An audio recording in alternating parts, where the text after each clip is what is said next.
Hey folks, my name is Emily and this is another episode of 108 Stitches, which is a knitting video podcast with maybe a little bit of other crafty things and a tiny bit of baseball. So thank you for tuning in. Oh, you can see Norman walking around a little bit down here. Yeah, thank you so much for tuning in. I just wanted to start off by saying, for those of you who have watched my previous episodes, this is episode 4, and today is Sunday, September 27th. So, again, I just wanted to say thank you for those of you who have tuned into my other episodes, and especially to those of you who have commented, or I've gotten some messages on Instagram and on Ravelry as well, and I just hope you all know, how happy those messages make me, and they, really put a smile on my face, and it means a lot when you reach out, and it just makes me so happy that, I love talking about my knitting, and the fact that other people are enjoying it and reaching out to me about that just really puts a smile on my face. So thank you all. I'm sorry if you can hear Norman, he's a little bit wild this morning. So it is Sunday morning, and yeah, let's just go ahead and jump into the knitting. Sorry if the light is a little bit weird. We're getting some morning light. We have a big tree right outside of our window over here, and it's kind of filtering the light so you can see it on my face and on my, shirt and everything. But yeah, speaking of my shirt, some of you may notice this is my finished object for the week. So I have one finished object, and it is the Rift Tee, which I am wearing by Jacqueline. The pattern is by Jacqueline Cieslak. And I knit this out of Rowan, Lima, which I think I showed a close-up of last time. It's actually a chain ply, like a DK. It's a DK or worsted weight. The pattern, I believe, calls for sport weight yarn, but I got gauge with the DK, and I think it just made a really nice dense fabric. So yeah, I'm really, really happy with this. A couple modifications I made, although the pattern is super customizable, so I don't know if you can really even call these modifications, but I wanted the shirt to be reversible because there are 2 possible necklines that you could do. So there's like a boat neck and there's a V-neck. So the shirt has a split hem. I can kind of show you on the side here. There's the split hem. And so rather than, I think it calls for like a shorter hem in the front and a longer hem in the back. But to make the shirt fully reversible, I did a 2-inch hem in the front and in the back. So it's the same. You can see that on the side again. And it's just the twisted rib hem, which I really like. And then I did the V-neck on one side, and then on the back, I don't know if you can see this. I can't see whether you can see it or not, but this is just the boat neck on the back. So I'm really happy with how it turned out. I knit this is the smallest size, and I used, I had to size up a needle, so this is a US 9 needle, I think. The yarn, more about the yarn. So this is mostly alpaca. It's 84% alpaca, 8% merino wool, and 8% nylon. After I podcasted last week, I actually went online to see if this yarn was discontinued, and it turns out that it is, and I feel really sad about that. I feel like I don't know, I feel sad about using a yarn that's discontinued, because now if anyone sees this and thinks like, oh, I want to knit one like Emily, they can't use the exact same yarn, which I feel sad about. But I did look on for some yarn substitutions, and there are a couple of yarns that are actually really similar. One of which I've actually used before, and I don't know why I didn't think of it, but the yarn that I used for my baseball scarf, which I showed, I think, in my second episode, but it is also an alpaca yarn, mostly alpaca, and it's almost the same kind of construction and fiber content as this one. So it is also a chain ply. I think it's similar weight, and it's like 80-something% alpaca with a little bit of wool and nylon in it. So if you are interested in that, I need to say what the yarn is. It's Mirasol. I think the base is called Sisa, S-I-S-A. So if you wanted to do something like this, that would be a good option. And then I believe Woolfolk also has a chain ply yarn, which would probably work pretty well. I believe theirs is more wool and not alpaca, but would maybe give you a same kind of fabric. But anyway, yeah, I'm really happy with this. I did originally knit this, I think I mentioned last time, because I was watching back episodes of the Stress Knits podcast, and Stacy from Stress Knits did a Rift knit along earlier this year, and watching that I just loved it so much and I wanted to make one. So this is my Rift. Another thing I wanted to mention, just maybe this is unique to the alpaca, because I've heard that alpaca blocks out more. But when I finished this shirt, I tried it on and I actually was really nervous. I thought it was too small. It was a little bit short, like the hem here, it fell like right at my belly button, which is like right here. So it was just a little bit higher up, and I didn't love the length. Like I didn't want it to be that cropped. I wanted to be able to do what I'm doing just now, like just kind of barely tuck it into my jeans, like right behind my belt buckle. So, it was a little bit short, and it was also pretty tight. Like I feel like I only had an inch or two of positive ease, and I wanted it to be a little bit looser. So I was really, really nervous, but I thought, okay, why don't I go ahead and block it, because I know that alpaca and wool even, like you can block out and it'll stretch quite a bit. So I blocked it out. I blocked it pretty aggressively. I pinned it out quite a bit, and I couldn't be happier with the fit. I feel like the length is just perfect. I love this length.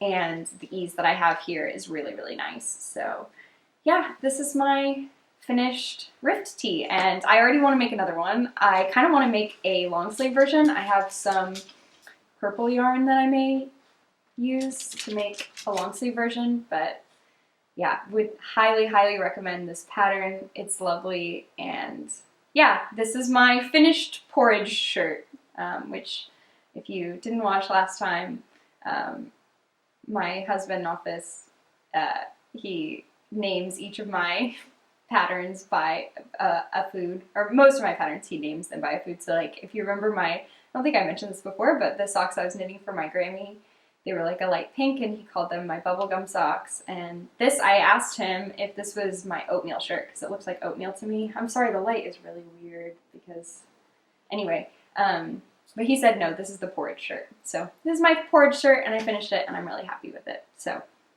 that is the only finished object that I have for this week. So let's go ahead and do works in progress. So a couple of these you've seen before. First, I'll just mention quickly, these are my poet socks. So I almost lost a stitch there. Yeah, these are my poet socks, which is a pattern by Sari Nordlund.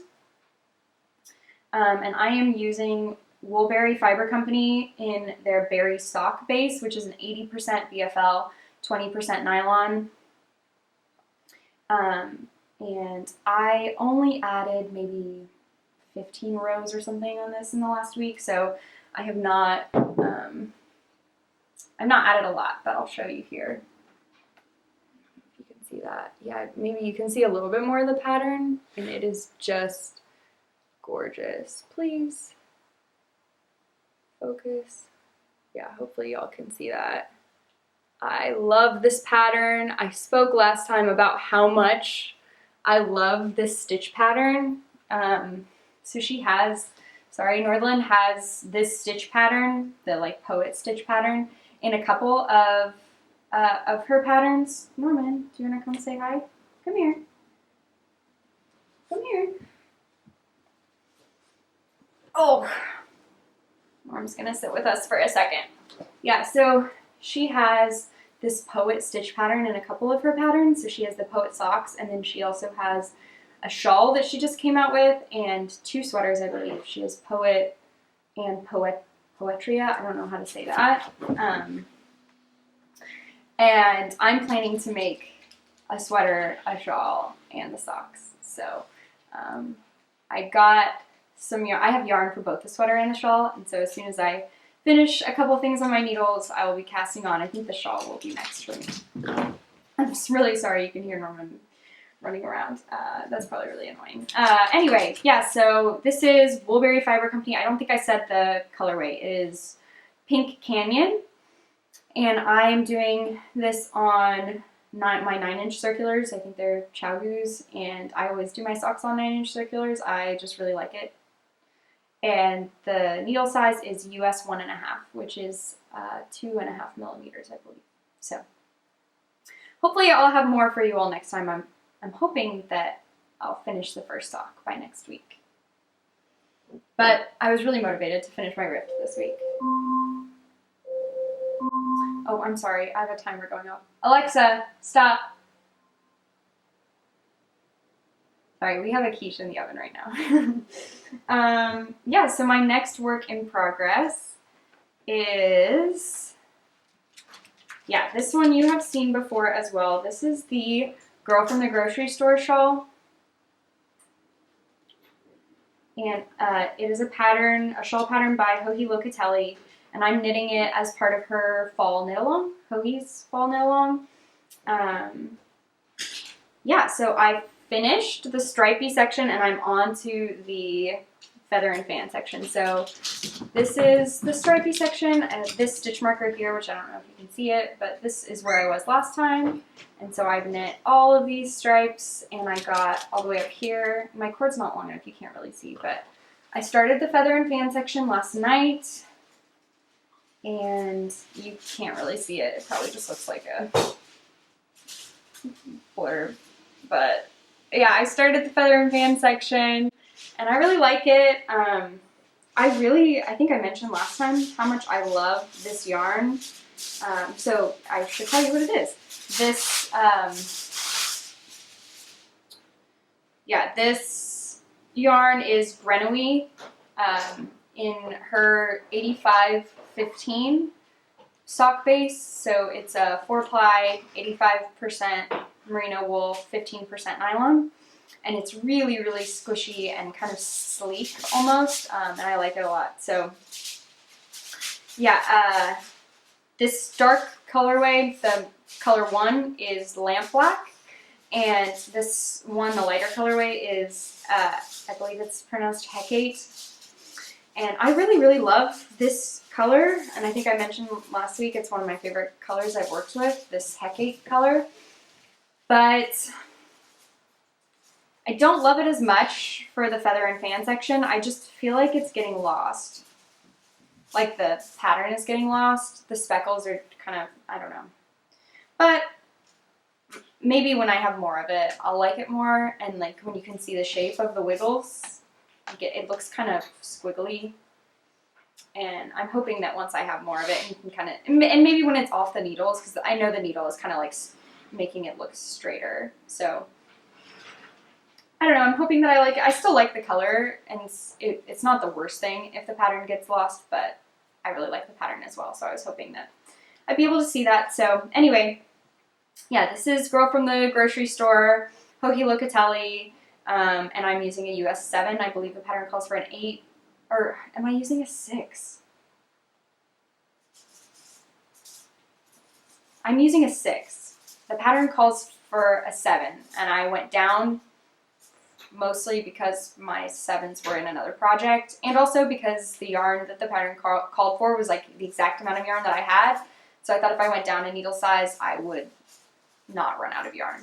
So yeah, this is the Girl from the Grocery Store. And then my last work in progress is something that you haven't seen. So after I finished the rift, I wanted to cast on another garment. And I've been thinking a while about casting on a really squishy kind of brioche cardigan. And so I swatched for it. So here's my swatch first. This is, I think, the first time, not only, so a couple weeks ago you saw my first swatch that I bound off and like kept. This is, I think, my first swatch that I've ever blocked. And I blocked it because the pattern is in half brioche, and it just like, the fabric, once you block it, is so much different. It just relaxes so much. The brioche stitch is like really, it's like, I mean, it's like kind of like a rib. It cinches up a lot. And once I blocked it, I pinned it out a little bit. It just relaxed so much, and the drape is just beautiful. And I really hope that you can see this. The color, I think, is going to be too dark. Yeah, you can't see that at all. That just looks black. Maybe if I put it, you can, if the light hits it a little bit, you can see it a little bit. It's, yeah. Yeah, you can't really see this, so not a great sweater for me to choose for podcasting. Oh, you can see Norm's little head here.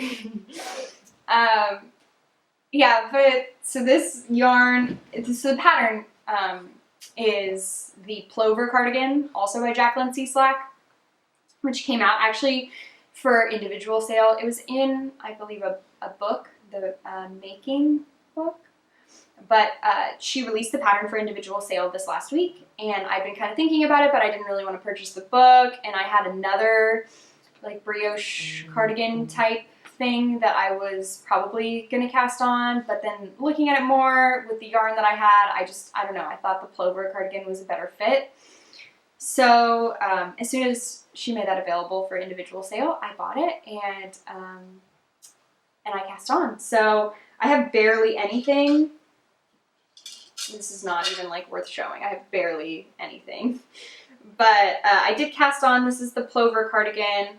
Oh, a couple things that I need to tell you. This yarn is Grenouille, again, 8515. So the same base that I'm using for the girl from the grocery store. In the light, maybe you can see it a little bit better. I don't know. That's better. You can see it's like a really, really dark teal. I really want you all to be able to see this, but you can't. Yeah, this is, yes, this is Grenouille 8515 merino nylon. And it is in her, yeah, 8515. The colorway is called Nacht Musik, I believe. Yeah.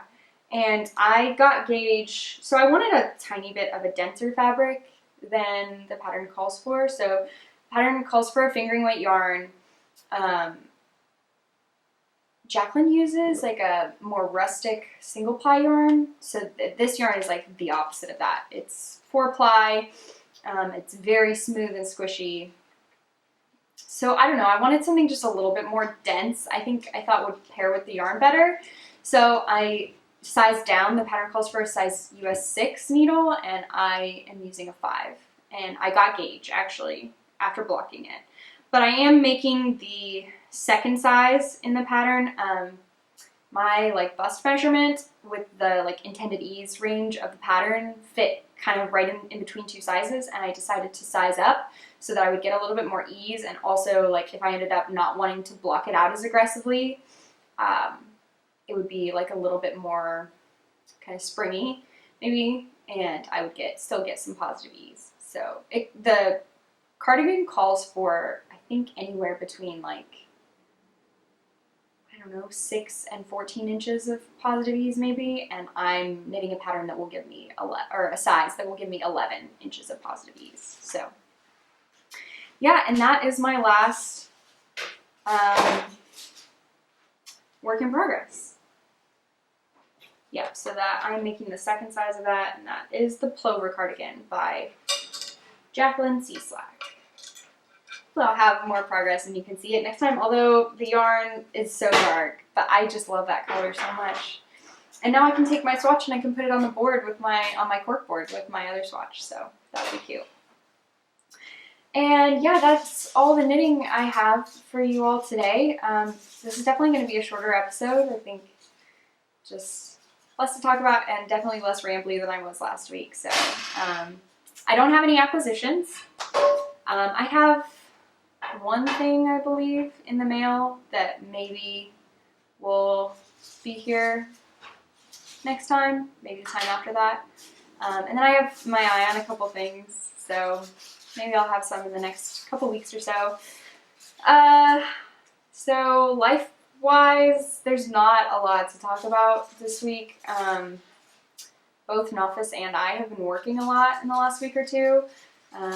Just the nature of the project he's been on and like the season kind of ending, the baseball season ending. Oh, yeah, I was planning to mention this at the beginning of the episode because I feel like I always forget, but I live in Seattle, Washington, with my husband Nafis and our pup Norman, who has made an appearance in this episode. And then I work full-time as a baseball analyst for the Seattle Mariners. So if you didn't see my previous episodes, yeah, that's why I want to talk about baseball. I love baseball, and that's what I do for my job. But it has been a busy time for that, just because the baseball season is wrapping up, and we're preparing for the off season and like giving our players materials for the off season and that kind of thing. So I'm kind of involved in that. So basically, I've just been working and knitting and watching a lot of sports. So football season started. We watched the OU football game yesterday, which did not go as well as their first game. They lost to Kansas State, which is a bummer. Yeah, Nafis and I are both OU football fans. I'm sorry, the light on my face is probably very weird, but yeah, Nafis and I are both OU football fans. We grew up in Norman, and we both went to OU for our undergraduate degrees. Yeah, so just knitting, watching sports. I mentioned this briefly earlier that our breakfast this weekend, our Sunday breakfast, is quiche this week. So we have quiche actually in the oven right now, and once I'm done recording, we'll pull that out and we'll have some quiche. We've made quiche once or twice before, and have always really loved it, and I'm the kind of person that, like, once I find a recipe that I like, or like even at a restaurant, if I find something to eat that I really like, I will eat the same thing over and over.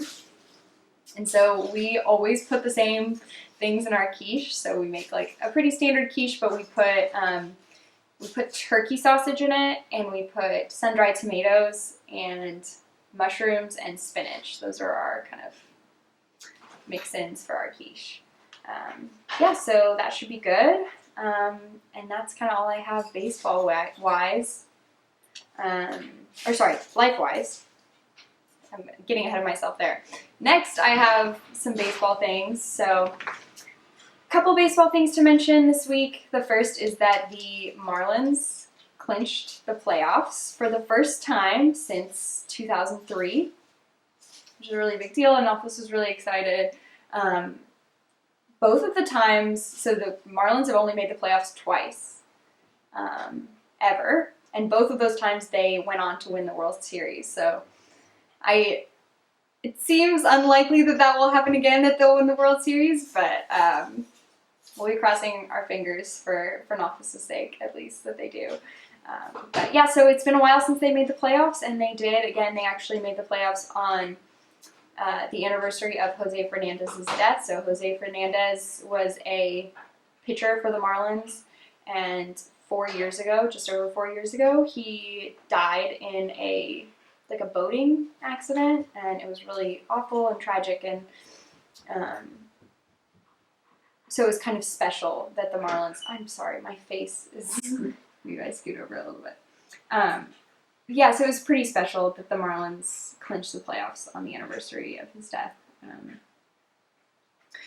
Yeah, other things that happened in baseball this week, Yadier Molina. So I guess every week I'm just going to mention a Cardinals great and talk about them. But Yadier Molina, who is an active player on the Cardinals right now, he's a catcher. He's been with the team for a very long time, for his whole career. And he's nearing the end of his career now. So he's been there, I don't even know how long, 10 years, longer probably. He got his 2,000th career hit, which is a really big deal for him. I think there are only 4 or 5 other catchers that have 2,000 hits. So, huge congratulations to him, and that's really exciting. And he's another one with Albert Pujols that I kind of like grew up watching. And I watch the Cardinals now, and I watch Yadier Molina, and I really, enjoy him.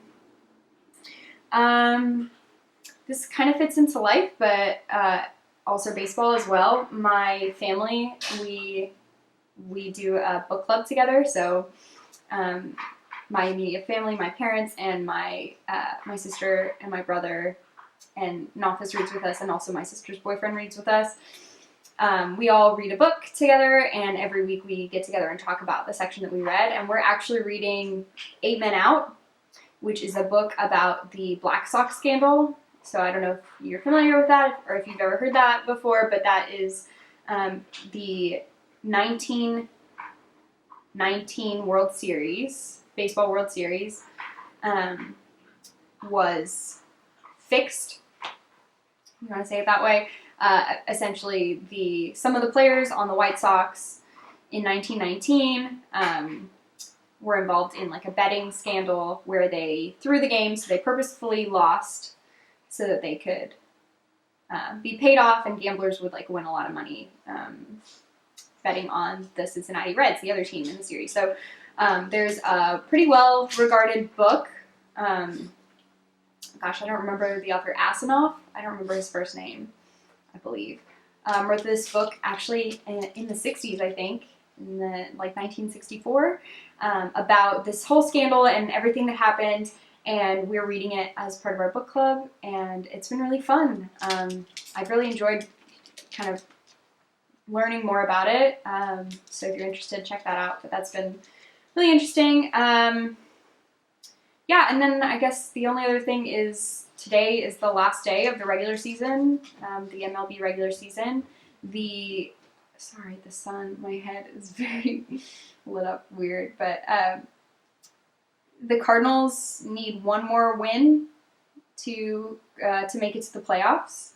So if they win today, I believe they make it. But they also, I think they're like 2 games short of 60, which is the length of the season. It was shortened because of the COVID, but the length of the season was supposed to be 60 games, and the Cardinals missed a whole bunch of games early on because they had a COVID outbreak on their team. And so the plan was for them to play 58 games, I believe, just because it was really hard to make up all the games. I don't know if you all care about this. I probably shouldn't go super into depth. But anyway, the plan was for them to play 58, and today's their 58th game. But if there's still kind of like a uncertainty about like who will make the playoffs, then they'll play another game or two, I guess. So today is potentially the last day of the regular season. If the Cardinals win, then it will be, I believe. I think that's how it works. So hopefully the Cardinals win. The Mariners were unfortunately eliminated from the playoffs last week. So today will be their last game of the season. So I'm definitely going to tune in and watch that. Yeah, and I think that's it. I think that's all I've got. So a little bit of a shorter one this week, which is probably good. I feel like my last couple have been pretty long. But I really appreciate you all tuning in and listening, and hopefully you enjoyed hearing about what I've been up to, what I've been knitting, and I will hopefully be back to talk to you again next week. So yeah, I hope you do lots of knitting and watch lots of baseball and have a great week. Bye.